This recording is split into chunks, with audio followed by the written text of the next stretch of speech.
how do you stay so long at your job? So technically, I haven't stayed so long at my job. I've been at the same company for 12 years, since 2012, but I've had 8 different jobs, from customs to duties and taxes to payroll, accounting, all the clerical type of stuff, to the warehouse, to courier. And so even though I've been at the same company for 12 years, my job has changed many times. So for me, that's what's allowed me to keep things fresh. And so to answer this question properly, what am I trying to optimize for? For me, it was schedule. That was the biggest thing. And that's the reason why I'm a driver right now. I work in the afternoons because as a courier, they have routes where you have flexibility to work part-time and maintain your benefits. And so that is what I was optimizing for. I wanted to find a job where I could have flexible hours, but maintain my benefits for my family. And I had to take a pay cut from the office. And I was in the customs office and, we get paid more.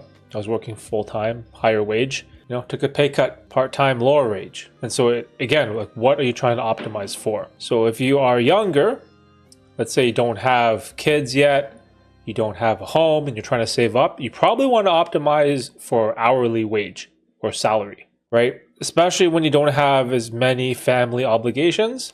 That is, in my opinion, what you should optimize for. Now, when you optimize for wage and money, you have to be a little careful, because on one end, you don't want to kill yourself completely for a couple extra bucks an hour and be totally unhappy. So in some sense, you want to optimize for money, but also take your happiness into consideration as well, right? And so when it comes to a different job offer at $6 less per hour, I guess the proper follow-up question would be, what percentage of your wage is a $6, right? Is it like going from $50 to $44? Well, that's not that drastic of a change. Is it going from 30 to 24?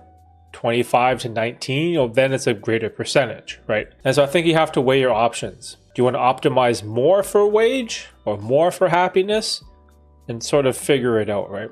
But what I really told myself, or I wish I told myself when I was younger, is that when you don't have kids, when you don't have a mortgage or any of these other crazy responsibilities, and if you have a partner or a girlfriend, boyfriend, or whatever, and you're a dink, dual income, no kids, if you're one of those people, man, now is the time to get to work, right? Now is the time to get in extra job, passive income, overtime, work holidays, whatever it takes, whatever's available. I honestly believe that you should get after it, right? Take advantage of your youth and energy and less responsibilities and make that money. Not just because it's money, but it's because your future self will be thankful that you did. Because in the future, you're gonna need, like, look at me, baby wipes, formula, diapers, clothes, shoes, art class, basketball, soccer practice, swimming lessons. It's just, the expenses pile and pile and pile up. So for Cliff Notes, ask yourself, what are you trying to optimize for?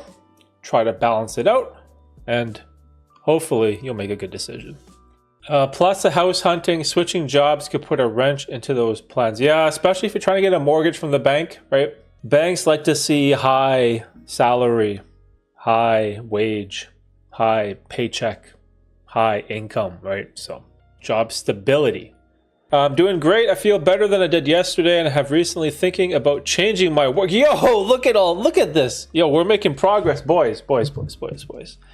Look at this. We have four of us, all considering job changes. I remember I was reading something yesterday about career jobs and all this type of stuff. And it was something along the lines of, you should realistically be looking, trying, or switching jobs at least once every 3 years. Find something better, find a different company, negotiate a higher salary, better wage, more benefits. And so I think based on whatever these studies or statistics that they've collected, is that the people who are willing to embrace change and look around and look out for other options, or maybe go to a startup. Surprisingly, startups pay really well. You would think that the big Fortune 500 companies would have the highest budget for salary. But if you're a startup and you want to be competitive, you got to pay competitive wages, right?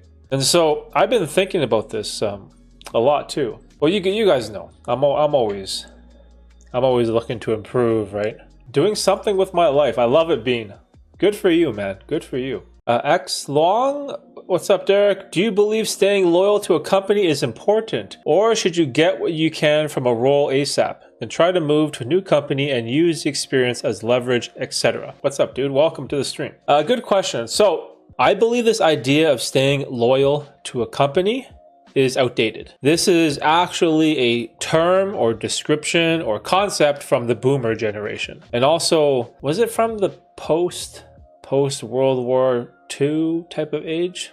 Because remember, in America, there was always this thing where you want to be a company man, and that if you do your 40 years at the company like a good company man, you'll retire with your pension and you'll get that watch.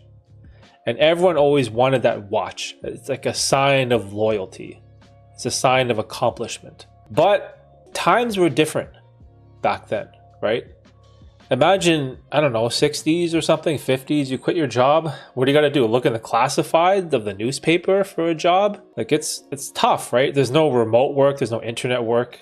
Everything is brick and mortar in your town, in your local proximity of where you live. And so I think this idea of being a good company man, stay loyal to the company, that doesn't really hold true that much anymore. And also what you realize is that unless a corporation is willing to compensate you accordingly for that loyalty, then if they don't, it's not worth it, right? It's just not worth it, in my opinion. And look at me, for example. I've been at this one company for a long period of time, and I should have moved on ages ago.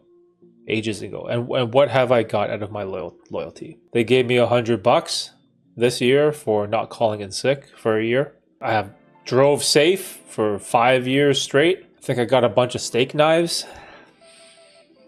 So obviously, as you can see, it's if the compensation is there, sure, but more probably than not, you're probably being undercompensated. And so this is also part of the reason why I started like this business, right? Start a business, start a side hustle, start a passion project. Who knows? Because that could be your escape plan out of the corporate 9-to-5. And so again, this may sound like I'm kind of being a dick or an asshole, but pay me, bro, pay me, compensate me. If you want this loyalty, then compensate me fairly. Treat your employees, because this is the other thing too. Companies, they want people to stay long-term because the hiring process and training process is so expensive for a corporation. But they want to get you in and they just want to pay you the minimum or give you the minimum raise every year. And so you can't have your cake, or what's that saying? Can't have your cake and eat it too, or you can't have it both ways. Like something has to give. Sometimes you just have to be selfish, man. You have to do what's best for you. Because I'm sure when I leave my company, some random dude is going to fill my role, no problem. No problem at all. So yeah, compensation over loyalty, my friends.